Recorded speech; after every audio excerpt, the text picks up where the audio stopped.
There you go. Engine's on. Just got to bolt it on now. And then we're going to shoot out in the dinghy. Being it's such a nice day. I was, obviously I can't go out in this because there's no water. But tomorrow we're going to be heading out. But today we'll just use the dinghy.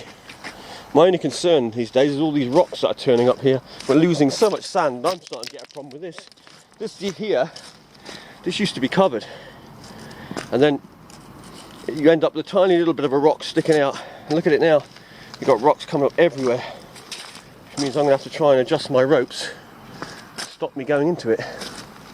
Because one year, it was sitting on top of it. When it was only sticking out the sand one time, it was actually on top of that. Either that, or bring a sledgehammer down. So we'll be heading out shortly. Although it's going to be only a short trip, and I've only brought the one camera because it's only a quick trip, and I also left the screw behind for the for this camera, so I had to donate it off the other one. But first things first, somebody actually asked me what I carry in the dinghy, or they asked me to make a video. The thing is, the video would be very short for this particular dinghy anyway. The bigger one's a bit different, obviously. Yeah, so what I carry in this when I go out there. Well, we'll start off with the dinghy. So you see the three seats in here. There's 1, 2, 3. Well, all three of these seats have got underneath. They've got like a big foam block or something similar to that for buoyancy, which basically stops the boat from sinking. Or that's the theory behind it. Now I have had water in the boat, not when I'm out there, but when I forgot to put the plug in, and it only seems to fill up to sort of to the block, and it kind of stops. So does it work? Maybe. But anyway, the rating for this particular boat, this is 12 foot. It's only got very narrow. It's very narrow. It's 12 foot long, even though it may not look like that on camera. It's got a rating for 2 persons and up to a 7 horse. And I think it's something like 250 kilos or something like that. 2 persons, 250 kilo. And you can put up to a 7 horse, although I've never put a 7 horse. I've put a 4 horse on the back and it puts it on the plane. It goes like a rocket. Putting a 7, I don't know if I'd want to open it up fully with a 7 on the back. But yeah, but at the moment we've just got a 2 horse on the back, which is just the one I use, because I normally use this for the tender for the bigger boat. So anyway, you've got your buoyancy, you've got your 2 horse on the back, you carry a baler in the back, obviously I need to get water out, but I also carry buckets as well, which can double up as balers. We carry the oars, and we carry the rullets in our bucket. We take them because if you leave them in there, somebody will pinch them if you leave the boat down here. Apart from that, I carry funnel, gloves for the pots, and just bits and bobs like a knife and that. And I have an anchor as well, so if the engine fails, we've got the oars. If anything else goes wrong, we've got the anchor, and we can actually stop the boat from drifting. With enough rope to better reach the bottom on any state of tide in the bay. This boat never goes beyond the bay, so if you stay in the bay, you don't really get a lot of current unless you go quite far out on high tide. Like I say, I don't go far in this boat. I have taken it outside the bay once, but only with the 4 horse on the back. And if I was going to go out further, I'd probably carry a bit more gear like flares and things, but being I'm only in the bay here, if the engine breaks, I use the oars. If the oars break and the engine breaks, I'll put it on the anchor and wait for somebody to come out, because there's normally somebody in the bay, and phone somebody up. And if that fails, I just jump over the side and swim in. I've actually swam through most of this bay, so I tend not to go much further than I've ever swum, so there's that. On top of that, I always carry my, well, life jacket, survival jacket, which I'm wearing. If not, just carry a life jacket out there. It depends how far you're going. If you're just going sort of in the bay here, I mean, when you go from this boat to the big boat, I mean, quite often you're not carrying much at all, but then again, like I say, you are within swimming range. On the camera, for you, when we're out there and we look at the land, to you it looks a lot further. It's actually a lot closer than it looks. I mean, where we do the pot sometimes is literally just behind the low water mark. So it's, like I say, very close. It's actually closer in some of the pots than I actually do. I actually have my outer mooring. So yeah, that's pretty much it on this boat. Obviously I carry the fishing rod and that out, and I always carry a can of spare fuel, whether I need it or not. I always carry it, just in case you get contaminated fuel or anything like that. You need to. But like I say, if this engine stops, it did it once, I just row straight back in. And being an aluminium boat, being quite narrow, it's very easy to row this one. It goes pretty damn fast compared to, I mean, I had a 5-6 foot dinghy, fiberglass, and it was wider, flat bottom. Oh, that was I'd say three times as more difficult to row than this thing. Like I said, this is great for rowing. This is why I'm using this one now. This is why I go out in it and fish a bit, because it is, you know, you do have the rowing thing. I have actually, like I said, when the engine did stop one time, I just rowed to the pots, did the pots, rowed back, and halfway back in I tried the engine, or when I was almost back in on the outside there, I tried the engine, it started again, it had just flooded. So, and like I say, we've always got the anchor, we can drop down and anchor out there if we have to. Right, that's pretty much it. So we're going to head out right now.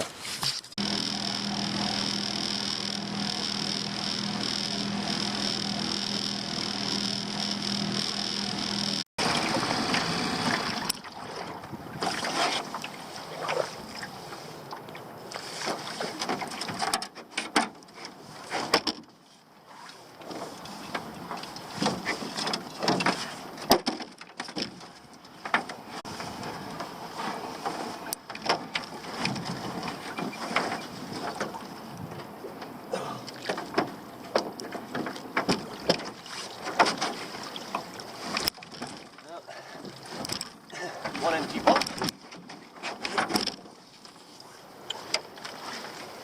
Although this is fine, and you know why this is fine? Because I didn't bake this one.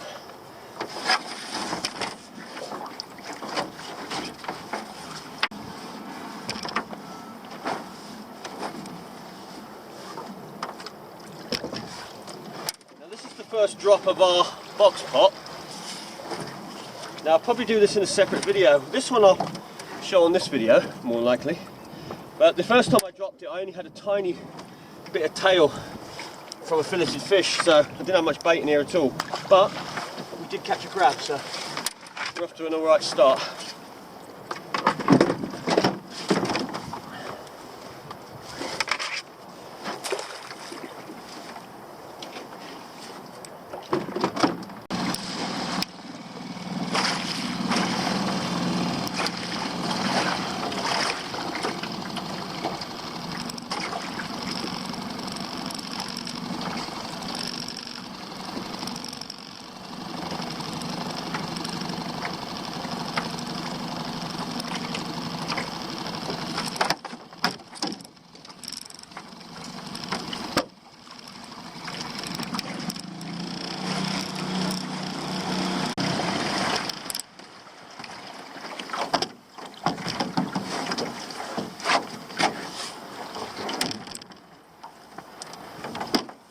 Right, next set.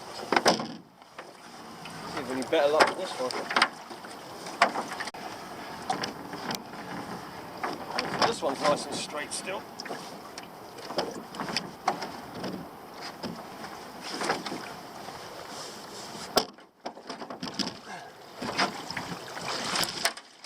And it has crab in it.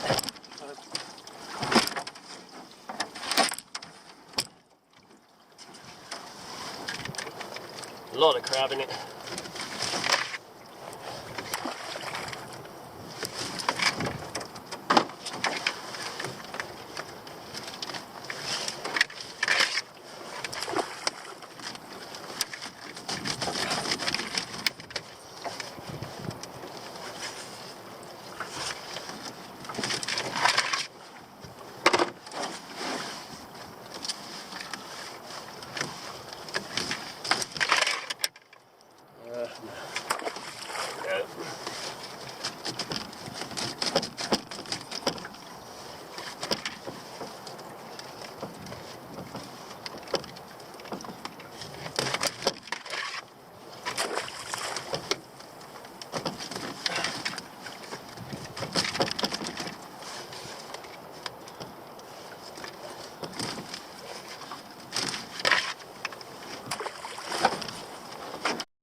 There you go, like I say, nice straight set, not been moved, and they catch.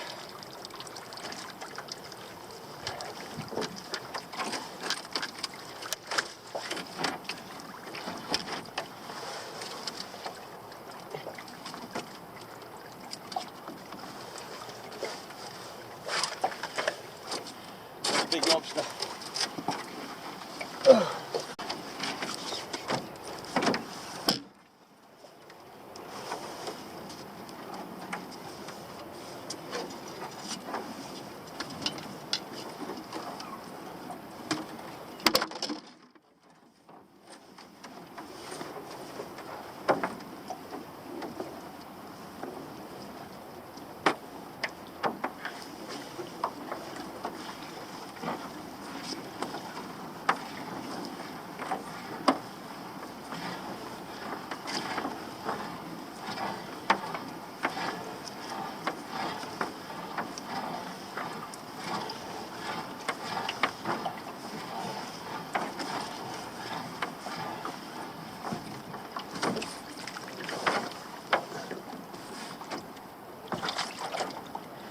This is the big spider pot. Simply it's got a bigger neck in it.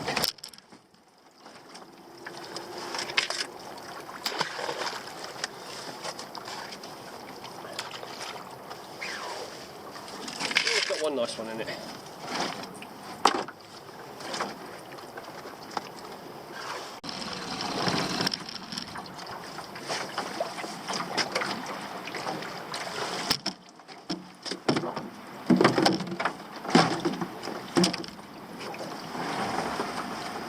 Very strange if this has actually washed in. It's got a knot in the rope, that's not a good sign. There's actually a spider crab walking on this pot, I can see it, a big one. I'm going to give it a minute and see if it goes in the pot. We'll pull it up, if he falls off, he falls off, but I think he will fall off, but that's just cool that. Like I say, he's actually very close to the neck, but he's not really moving much. There's probably no bait in there, so there's probably no reason for him to go in. He's probably just there because of the other crab that's in the pot.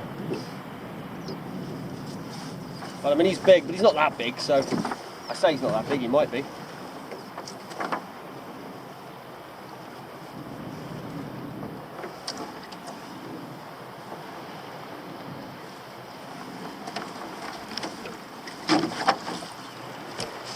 Got him.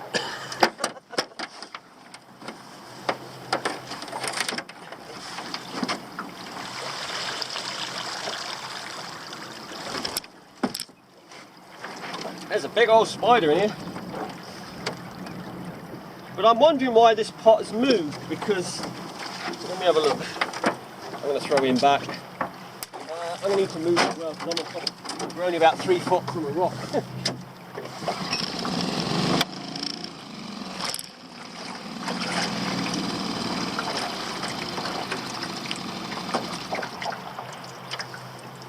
Yeah, because this pot has got its weights in, which is heavy enough. On top of that, it's still got the rock in I left in to sink it originally.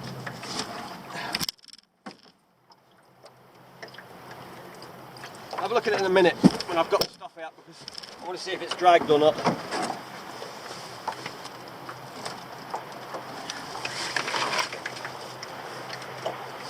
Decent crab.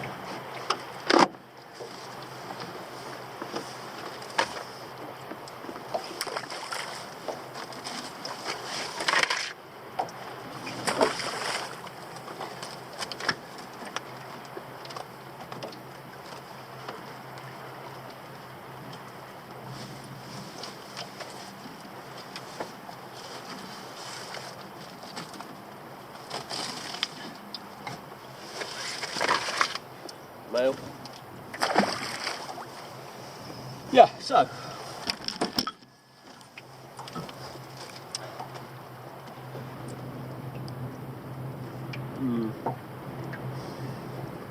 well, it's not damaged, put it that way, the ropes. They look fine. It's possible it was lifted, possible. But I'm not going to say 100% it was, because it might not have been. It's an unknown one, that. I mean, it has followed the direction when it moves, so like I say, quite possibly it has moved. The fact that it's got no lobster in it, well, we can't catch lobster every time, but this pot has been catching, what's it had, 2 lobsters every time so far, something like that. So yeah, there's that. But no, it probably did move. Probably just in the bad. Probably put it on the sand area, and if it's not in the rocks, it's gonna move along. The bobbers sort of pull it along. Right, so let's get this back down and head back in. Now, this video might be separate. It might not, depends what I decide to do.